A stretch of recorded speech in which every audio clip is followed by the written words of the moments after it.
ಗಂಡ ಹೆಂಡತಿ ಊಟ ಮಾಡುವಾಗ ಒಬ್ಬರಿಗೊಬ್ಬರು ತಿನ್ನಿಸುವುದರಿಂದ ಅನ್ಯೋನ್ಯತೆ ಹೆಚ್ಚುತ್ತದೆ. ಒಟ್ಟಿಗೆ ಊಟ ಮಾಡಿದರೆ ಮನಸ್ಸು ಒಂದಾಗುತ್ತದೆ. ಒಂದು ಹೂವಿನ ಹಾಗೆ ನಿಮ್ಮ ಸಂಬಂಧ ಅರಳುತ್ತದೆ. ಗಂಡ ಹೆಂಡತಿ ಒಬ್ಬರಿಗೊಬ್ಬರು ಗೌರವ ಕೊಡಬೇಕು. ಪರಸ್ಪರ ಅರ್ಥ ಮಾಡಿಕೊಳ್ಳುವ ಗುಣ ಬೆಳೆಸಿಕೊಳ್ಳಬೇಕು.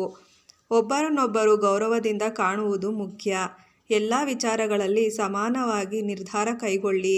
ಬಾಳಿನಲ್ಲಿ ಒಂದಾಗಿ ಸಂತೋಷವನ್ನ ಹಂಚಿಕೊಳ್ಳಿ. ಪ್ರೀತಿ, ಶ್ರದ್ಧೆ ಹಾಗೂ ಸಹಕಾರ ಬಾಳಿನ ಮೂಲವಾಗಿರಲಿ. ತಪ್ಪುಗಳನ್ನು ಹೃದಯಪೂರ್ವಕವಾಗಿ ಕ್ಷಮಿಸಲು ಶಕ್ತಿ ಬೆಳೆಸಿಕೊಳ್ಳಿ. ಒಟ್ಟಿಗೆ ಕಳೆದ ಸಮಯವೇ ಬಾಳಿನ ಅರ್ಥ ನೀಡುತ್ತದೆ. ಪರಸ್ಪರ ನಂಬಿಕೆ ಇದ್ದರೆ ಸಂಬಂಧ ಗಟ್ಟಿಯಾಗಿ ಇರುತ್ತದೆ. ಒಟ್ಟಿಗೆ ಹೆಚ್ಚು ಸಮಯ ಕಳೆದರೆ ಸಂಬಂಧ ಗಟ್ಟಿಯಾಗುತ್ತದೆ. ಪರಸ್ಪರ ಮಾತು, ಆಲೋಚನೆ ಮತ್ತು ಅಭಿಪ್ರಾಯಗಳಿಗೆ ಗೌರವ ಕೊಡಿ.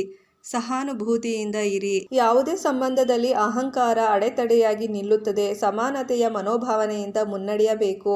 ಸಣ್ಣ ವಿಷಯಗಳಿಗೆ ಕೋಪ ತೋರಬಾರದು. ಕೋಪವನ್ನು ನಿಯಂತ್ರಿಸಬೇಕು. ಒಬ್ಬರನ್ನೊಬ್ಬರು ಕೀಳಾಗಿ ಮಾತನಾಡಬಾರದು. ನಿನಗಿಂತ ನಾನು ಹೆಚ್ಚು ಎಂಬ ಭಾವನೆ ತ್ಯಜಿಸಬೇಕು. ಸಂಬಂಧಗಳಲ್ಲಿ ಪರಸ್ಪರ ನಂಬಿಕೆ ಅತ್ಯಂತ ಮುಖ್ಯ. ಶಂಕೆ ಸಂಬಂಧವನ್ನು ಹಾಳು ಮಾಡುತ್ತದೆ. ಸ್ವಾರ್ಥದಿಂದ ವರ್ತನೆ ಮಾಡದಿರಿ. ಸಂಬಂಧಗಳನ್ನು ಹಾಳು ಮಾಡುತ್ತದೆ. ಪರಸ್ಪರ ಗೌರವ ನೀಡಿ.